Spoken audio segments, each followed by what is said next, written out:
মূলে লীন হয়ে গেল। অদ্বৈত প্রভু মনে মনে ভাবলেন, এই গর্বেই বুঝি আমার গৌর হরির আগমন হবে, এই গর্বেই বুঝি আসবেন আমার পতিত পাবন শ্রী চৈতন্য মহাপ্রভু। একে একে প্রহর গুনতে লাগবেন। আমরা মাতৃগর্ভ থেকে ভূমিষ্ঠ হই কয় মাসে মা? আমরা জীব, যে মানব জাতি মাতৃগর্ভ থেকে ভূমিষ্ঠ হই কয় মাসে? 10 মাস 10 দিন। আপনারা জানা নাই? তো অদ্বৈত প্রভু এক এক করে দিন গুনতে লাগলেন, মাস গুনতে লাগলেন। 10 মাস চলে গেল, 11 মাস চলে গেল, 12 মাস চলে গেল। হ্যাঁ, গৌর হরি আসার কোনো সন্ধান নেই। 13 মাস চলে গেল, মাতৃগর্ভে গৌর হরি আসছেন না। দরা নামে কেন? আমার জীব যখন আমাকে ডাকবে তখনই আমি ডাকের সাড়া দেব, তথাপি আমি এই দয়া নামে ভূমিষ্ঠ হব না। আসলো ফাল্গুন মাস, আকাশে একটা পূর্ণিমার চাঁদ, রাহু এসে চাঁদকে গ্রাস করলো, হয়ে গেল পূর্ণ গ্রাস চন্দ্রগ্রহণ। গ্রহণের দিনে আমরা কি করি গো মা? গ্রহণের দিনে আমরা কি করি? স্নান কার্য সমাপন করে নদিয়া, নবদ্বীপ, শান্তিপুর, মায়াপুর সব স্থানে হরিনাম সংকীর্তন হচ্ছে। যখনই হরিনাম সংকীর্তন হচ্ছে, আমার গৌর হরি মাতৃগর্ভ থেকে মনে মনে ভাবলেন, এখন আর বিলম্ব করা যাবে না, আমার কলির জীব আমাকে ডাকছে। 13 মাস 13 দিন, আকাশে পূর্ণিমার চাঁদ, রাহু এসে চাঁদকে গ্রাস করলো, হয়ে গেল পূর্ণ গ্রাস চন্দ্রগ্রহণ। বার ছিল শনিবার, অনুমানিক সন্ধ্যা 7 কোটিকার সময় আমার গৌর হরি দয়া নামে ভূমিষ্ঠ হলেন। তাই গৌর হরি দাস বৃন্দাবনে কয় আর নাই সমনের ভয়, গৌর আইলা নদিয়ার মাঝ। মাসটা কোন মাস ছিল বাবা বললাম? ফাল্গুন মাস। ফাল্গুন পূর্ণিমা তিথি,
গৌরহরি তো এই স্থানে অবশ্যই আছেন বাবা, আছেন তাই না?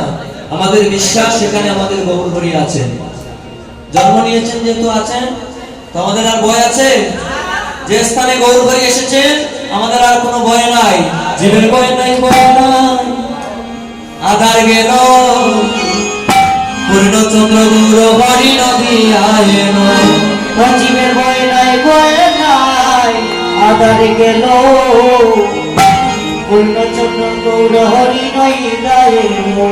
জীবের ভয় নাই, ভয় নাই, আধার গেল পূর্ণচন্দ্র গৌরহরি নদী আয়েন।